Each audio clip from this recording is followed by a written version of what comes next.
Hi friends, இந்த புளியோதரை அப்படின்னாலே நமக்கு வந்து கோவில் ஞாபகம் தான் வரும். ஸோ எந்த கோவில் போனாலும் இந்த புளியோதரை வந்து அவ்வளோ டேஸ்ட்டாக கொடுக்குறாங்க. ஸோ கோயிலில் கிடைக்கிற அந்த புளியோதரையை இன்றைக்கி நம்ம வீட்டிலையே செய்ய போகிறோம். ஸோ ரொம்ப சிம்பிளாக வீட்டில் இருக்க பொருட்களை வச்சு நம்ம வந்து கோவிலில் கிடைக்கிற அதே டேஸ்ட்டில் நம்ம பண்ண போகிறோம். ஸோ இந்த ரெசிப்பியை சேவ் பண்ணி வச்சுக்கோங்க. கண்டிப்பாக ஒரு நாள் ட்ரை பண்ணி பாருங்கள். நம்ம லாங் ட்ரிப்பெல்லாம் போகும்பொழுது இந்த புளியோதரை வந்து ரொம்பவே யூஸ்ஃபுல்லாக இருக்கும். அண்ட் டேஸ்ட்டும் கோவிலில் சாப்பிட்ற அதே டேஸ்ட்டு கிடைக்கும். கண்டிப்பாக மிஸ் பண்ணாமல் ட்ரை பண்ணி பாருங்கள். நம்ம யூஸ்வலாக புளியோதரை வந்து நம்ம புளி குழம்பாக காய்ச்சி வைப்போம். ஸோ இன்றைக்கி வந்து நம்ம புளியோதரை பொடி வந்து ரெடி பண்ண போகிறோம். இந்த பொடி ரெடி பண்ணி வச்சிட்டோன்னா நம்ம எப்போ வேணாலும் நமக்கு ஏற்ற மாதிரி நம்ம புளியோதரை வந்து இன்ஸ்டண்ட்டாக வந்து செஞ்சுக்கலாம். ஸோ இன்றைக்கி இந்த புளியோதரையை நம்ம எப்படி செய்கிறதுன்னு பார்க்கலாம். முதல்ல ஸ்டவ் ஆன் பண்ணி ஒரு கடாய் வச்சுக்கோங்க. கடாய் ஹீட் ஆனதும் இதில் 1 டீஸ்பூன் அளவுக்கு கடுகு சேர்த்து நல்லா வெடிக்க விட்டுடுங்க. கடுகு இந்தளவு நல்லா பொரிஞ்சது வேறு ஒரு பாத்திரத்தில் மாற்றி வச்சுக்கோங்க. அதே கடாயில் நம்ம புளியோதரைக்கு வெந்தயம் தான் வந்து மெயினாக தேவை. அந்த ஃப்ளேவர் வந்து எடுத்து கொடுக்குறது இந்த வெந்தயம் தான். ஸோ வெந்தயம் வந்து 1 டீஸ்பூன் அளவுக்கு சேர்த்துக்கோங்க. நான் வந்து 2 டீஸ்பூன் கூட சேர்த்துப்பேன். ஸோ உங்களுக்கு அவ்வளோவா பிடிக்காது அப்படின்னா நீங்கள் 1 டீஸ்பூன் சேர்த்துக்கோங்க, கரெக்டாக இருக்கும். வெந்தயம் நல்லா கலர் மாறினதும் கடுகு வறுத்து வச்சுருக்க பிளேட்டில் மாற்றிக்கோங்க. இப்போது அதே கடாயில் 1 டேபிள் ஸ்பூன் அளவுக்கு நீங்கள் கடலைப்பருப்பு சேர்த்துக்கோங்க. கடலைப்பருப்பு சேர்த்துட்டு இதையும் வந்து லேசாக வறுத்து விட்டுடுங்க. எல்லா பொருட்களையும் நீங்கள் மீடியம் ஃப்ளேமில் வச்சு தான் நீங்கள் வறுத்தெடுக்கணும். ஹை ஃப்ளேமில் வச்சிங்கன்னா சீக்கிரமாக அடிப்பிடிக்கிற மாதிரி கலர் மாறி வந்துடும். ஆனால் பார்த்திங்கன்னா நமக்கு அந்த பருப்பெல்லாம் வந்து நல்லா வந்து க்ரன்ச்சியாக கிடைக்காது. ஸோ மீடியம் ஃப்ளேமில் வச்சுட்டு நல்லா பொறுமையாக வறுத்து எடுத்துக்கோங்க. இப்போ அந்த கடலைப்பருப்பை லேசாக வறுத்துட்டு இது கூட 1 டேபிள் ஸ்பூன் அளவுக்கு உளுத்தம்பருப்பு, 1 டேபிள் ஸ்பூன் அளவுக்கு மிளகு சேர்த்துக்கோங்க. சேர்த்துட்டு இதை 3ஐயும் நல்லா வறுத்துக்கோங்க. பாருங்கள், இது போல் நல்லா கலர் மாறிடணும். இந்த அளவுக்கு கலர் மாறி இருந்தால் நல்லா க்ரன்ச்சியாக இருக்கும் பருப்பும். நம்ம அரைக்கும் பொழுது நல்ல பவுடர் கிடைக்கும். இப்போ அதையும் நீங்கள் வேறு ஒரு பாத்திரத்தில் மாற்றி வச்சுக்கோங்க. இப்போ 1 டேபிள் ஸ்பூன் அளவுக்கு வெள்ளை எள்ளு சேர்த்துக்கோங்க.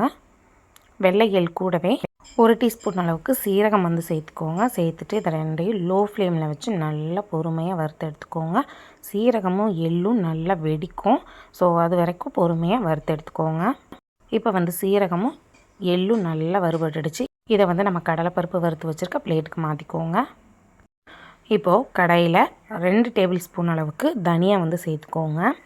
தனியா சேர்த்துட்டு கூடவே ஒரு 3 கொத்து அளவுக்கு கருவேப்பிலை சேர்த்துக்கோங்க. கருவேப்பிலை சேர்த்துட்டு நல்லா வந்து வறுத்துக்கோங்க. கருவேப்பிலை தனியா ஓரளவு நல்லா வறுபடணும். ஒரு நிமிஷம் போல் நீங்கள் மீடியம் ஃப்ளேமில் வச்சு நல்லா வறுத்துக்கோங்க. பாருங்கள், நல்லா வந்து கருவேப்பிலை நல்லா பொரிஞ்சு நல்லா கிறிஸ்பியாக இருக்குது. இந்த அளவு வந்ததும் இதையும் வேறு பாத்திரத்தில் மாற்றி வச்சுட்டு கடாயில் ஒரு 10 to 15 காஞ்ச மிளகாய் சேர்த்துக்கோங்க. நம்ம அன்றைக்கி அரைக்கிற பொடிக்கு இந்த காரம் கரெக்டாக இருக்கும். காரம் வராமல் இருக்கிறதுக்காக ஒரு 1/4 டீஸ்பூன் அளவுக்கு நான் வந்து உப்பு சேர்த்துக்கிறேன். மிளகாய் வறுக்கும் பொழுது அந்த காரம் வந்து அதிகமாக வரும். ஸோ அது வராமல் இருக்கிறதுக்காக தான் உப்பு சேர்த்துருக்கேன். சேர்த்துட்டு இதை நல்லா வறுத்துக்கோங்க. பாருங்கள், இப்போ மிளகாய் வந்து நல்லா வறுபட்டுடுச்சு. இதையும் நம்ம பருப்பெல்லாம் வறுத்து வச்சுருக்கோம்ல, மிளகாயை சேர்த்துட்டு நம்ம வறுத்து வச்ச பொருளெல்லாம் நல்லா ஆறணும். நல்லா ஆற விட்டுடுங்க. நல்லா ஆறினதுக்கப்புறம் ஒரு மிக்ஸி ஜாரில் மாற்றி இதை வந்து நல்ல ஃபைன் பவுடராக அரைச்சி எடுத்துக்க போகிறோம். ரொம்ப ஃபைன் பவுடராக அரைக்கக்கூடாது, லேசான கொரகொரப்பாக இருக்கணும். ரவை கொரகொரப்பாக இருக்கும் பார்த்திங்களா, அந்த பதத்தில் நீங்கள் அரைச்சி எடுத்துக்கோங்க. இப்போது அரைச்சி எடுத்துகிட்டு வந்துட்டேன் பாருங்கள், இந்த மாதிரி இருக்கணும். இதை வந்து வேறு ஒரு பவுலில் நல்ல ஏர்டைட்டான பாக்ஸில் நீங்கள் போட்டு ஸ்டோர் பண்ணி வச்சுக்கோங்க. 6 மாதம் இன்னும் 1 வருஷம் ஆனாலும் இந்த பொடி வந்து கெட்டு போகாது. நீங்கள் எப்போல்லாம் உங்களுக்கு புளியோதரை செய்யணும்னு தோணுதோ அப்போல்லாம் செஞ்சுக்கலாம். ஸோ உங்களுக்கு பார்க்கும் பொழுதே தெரியும், இந்த அளவுக்கு வந்து லைட்டாக கொரகொரப்பாக இருக்க மாதிரி அரைச்சி எடுத்துக்கோங்க. ரொம்ப ஃபைன் பவுடராக அரைச்சிட்டோம் அப்படின்னா சாதத்தில் வந்து இந்த பவுடர் வந்து இருக்கிறதே தெரியாது. அப்படி குழம்புல மிக்ஸ் ஆன மாதிரி மிக்ஸ் ஆகிடும். ஸோ இது போல் கொஞ்சம் கொரகொரப்பாக அரைச்சிக்கிட்டிங்கன்னா சாதத்து மேலே எல்லாம் வந்து இந்த மசாலா வந்து ஒட்டி இருக்கும்பொழுது சாப்பிட்றதுக்கு அவ்வளோ டேஸ்ட்டாக இருக்கும். இப்போ இந்த பொடியை வச்சு நம்ம புளியோதரை செஞ்சிடலாம். ஸோ அதே கடாய் வச்சுக்கோங்க. கடாயில் நான் வந்து இன்றைக்கி நல்லெண்ணெய் வந்து ஒரு 200 mlக்கு மேலே நான் சேர்த்துருக்கேன். அதாவது நான் ரைஸ் எடுத்துருக்கிறத பொறுத்து எண்ணெய் சேர்த்துருக்கேன். நான் 2 டம்ளர் சாப்பாடு வந்து நான் வடித்து வச்சுருக்கேன். ஸோ அதுக்கு தகுந்த அளவு 200 ml நல்லெண்ணெய் வந்து நான் சேர்த்துக்கிறேன். நல்லெண்ணெய் சேர்த்துட்டு இதில் கடலைப்பருப்பு வந்து 1 டேபிள் ஸ்பூன் அளவுக்கு நீங்கள் சேர்த்துக்கோங்க. தாளிப்புக்கு போடுற பருப்புலாம் நம்ம விருப்பம்தான், எவ்வளோ வேணுமோ நீங்கள் போட்டுக்கோங்க. நான் 1 டேபிள் ஸ்பூன் அளவுக்கு கடலைப்பருப்பு சேர்த்துருக்கேன். கூடவே 1 டேபிள் ஸ்பூன் அளவுக்கு உளுத்தம்பருப்பும் சேர்த்துருக்கேன். இது கூடவே நான் 1/4 கப் அளவுக்கு நான் வந்து வேர்க்கடலை சேர்த்துக்கிறேன். நான் பச்சை வேர்க்கடலை எடுத்திருந்தேன். அதை வந்து ஒரு டைம் வறுத்துட்டு அதுக்கப்புறம் நான் இந்த எண்ணெயில் வந்து சேர்த்து நல்லா வறுத்துக்கிறேன்.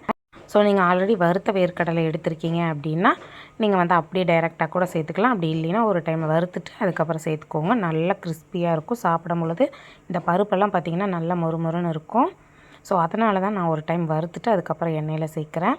நிலக்கடலை மட்டும், கடலைப்பருப்பு உளுத்தம்பருப்பும் டைரெக்டாக அப்படியே சேர்த்துக்கலாம். சேர்த்துட்டு மீடியம் ஃப்ளேமில் வச்சு ஒரு 3 நிமிஷம் நல்லா ஃப்ரை பண்ணிக்கோங்க.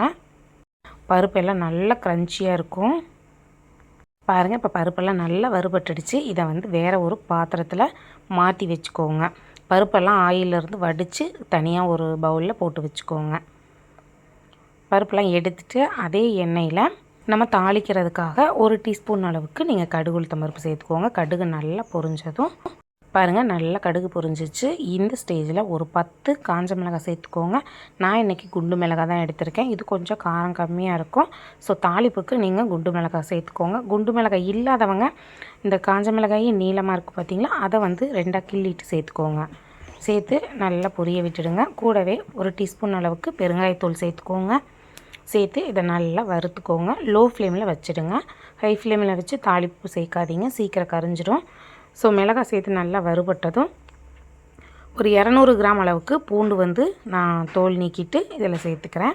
பூண்டு நம்ம விருப்பம் தான், எவ்வளோ வேணும்னாலும் நம்ம சேர்த்துக்கலாம். பூண்டு சேர்க்குற வரைக்கும் ஃப்ளேவரும் நல்லாயிருக்கும், டேஸ்ட்டும் நல்லாயிருக்கும். ஸோ நான் இன்றைக்கி 2 டம்ளர் அரிசி எடுத்துருக்கனால நான் 200 கிராம் அளவுக்கு பூண்டு சேர்த்துக்கிறேன், கரெக்டாக இருக்கும். பூண்டு சேர்த்து எண்ணெயிலே நல்லா வறுத்துடுங்க. எண்ணெயில் நல்லா வறுக்கும் பொழுது பூண்டு வெந்து வந்துடும். சாப்பிடும் பொழுது நல்ல ஒரு டேஸ்ட் இருக்கும். ஸோ இப்போ பூண்டு நல்லா வறுபட்டுடுச்சு. ஸோ இந்த ஸ்டேஜில் ஒரு 2 கொத்து அளவுக்கு கருவேப்பிலை சேர்த்துக்கோங்க. கருவேப்பிலை சேர்த்து நல்லா கலந்து விட்டிங்கன்னா நல்லா பொரிஞ்சிடும். ஸோ கருவேப்பிலை பொரிஞ்சதுக்கப்புறம் 1/2 டீஸ்பூன் அளவுக்கு மஞ்சள் பொடி சேர்த்துக்கோங்க. மஞ்சள் பொடி சேர்த்துட்டு இது கூடவே 1 டேபிள் ஸ்பூன் அளவுக்கு கல்லுப்பு வந்து சேர்த்துக்கிறேன். சேர்த்துட்டு இதை வந்து லைட்டாக கலந்து விட்டுடுங்க. ஸ்டவ்வை லோ ஃப்ளேமில் வச்சுக்கோங்க. லோ ஃப்ளேமில் வச்சுட்டு நல்லா வந்து கலந்து விடுங்க. ஹை ஃப்ளேமில் வச்சிங்கன்னா இந்த ஸ்டேஜில் சீக்கிரம் கருகி போயிடும். ஸோ லோ ஃப்ளேமில் வச்சு நல்லா கலந்து விட்டிங்கன்னா அந்த உப்பு, மஞ்சள் தூள், அந்த எண்ணெய், இந்த பூண்டோட ஃப்ளேவர் எல்லாம் சேர்த்து நல்ல ஒரு வாசனை வரும்.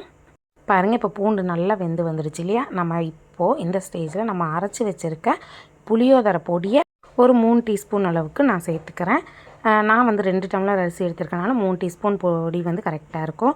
நீங்கள் அரிசி கொஞ்சம் அதிகமாக எடுக்கிறீங்க அப்படின்னா இந்த புளியோதரை பொடியை இன்னும் கொஞ்சம் அதிகமாக நீங்கள் சேர்த்துக்கோங்க. சேர்த்துட்டு நல்லா வந்து இந்த எண்ணெயிலே கலந்து விட்டுடுங்க. லோ ஃப்ளேமில் வச்சு நல்லா கலந்துக்கோங்க. நல்லா கலந்து விட்டுட்டு நான் பெரிய நெல்லிக்காய் சைஸில் புளி எடுத்திருக்கேன். அதை வந்து நல்லா கரைச்சிட்டு இந்த தாளிப்பு கூட சேர்த்துக்கலாம். சேர்த்துட்டு நல்லா வந்து கலந்து விட்டுடுங்க. பாருங்கள், இந்த அளவு நல்லா கொதிக்கணும். கொதிச்சதும் நீங்கள் ஒரு பிளேட் வச்சு மூடி வச்சுடுங்க. நல்லா கொதித்து புளிக்குழம்பு வந்து நல்லா திக்காயிட்டு வரும். ஸோ நீங்கள் ஹை ஃப்ளேமில் வச்சு இதுக்கு மேலே கொதிக்க வச்சுக்கோங்க. இடையில கலந்து விட்டுடுங்க. அப்படியே வச்சிட்டிங்கன்னா அடி பிடிச்சிரும்.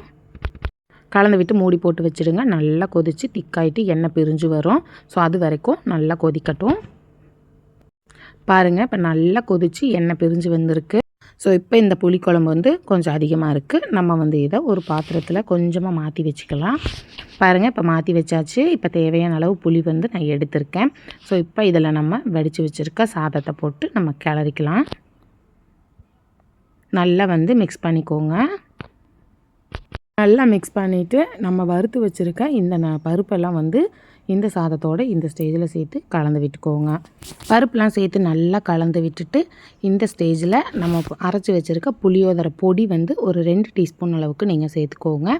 இந்த ஸ்டேஜில் நீங்கள் இந்த பொடி சேர்த்து நீங்கள் கலந்து விடும் பொழுது தான் நம்ம சாப்பிடும் பொழுது கோவிலில் கிடைக்கிற அதே டேஸ்ட்டில் உங்களுக்கு வந்து இந்த புளியோதரை இருக்கும். ஸோ பொடி சேர்த்துட்டு உங்களுக்கு வேணும் அப்படின்னா நீங்கள் கொஞ்சம் அந்த புளிக்குழம்பு எடுத்து வச்சுருக்கோம் பார்த்தீங்களா, அதை வந்து சேர்த்துக்கோங்க. ஸோ சேர்த்துட்டு நல்லா மிக்ஸ் பண்ணி விட்டிங்கன்னா நம்ம கோவில் புளியோதரை சூப்பராக ரெடி ஆகிடும். டேஸ்ட்டு அப்படியே கோவிலில் கிடைக்கிற டேஸ்ட்டு கண்டிப்பாக இருக்கும். மிஸ் பண்ணாமல் இந்த ரெசிபியை ட்ரை பண்ணி பாருங்கள். ட்ரை பண்ணி பார்த்துட்டு எப்படி வந்ததுங்கிறத மறக்காமல் கமெண்ட்டில் சொல்லுங்கள்.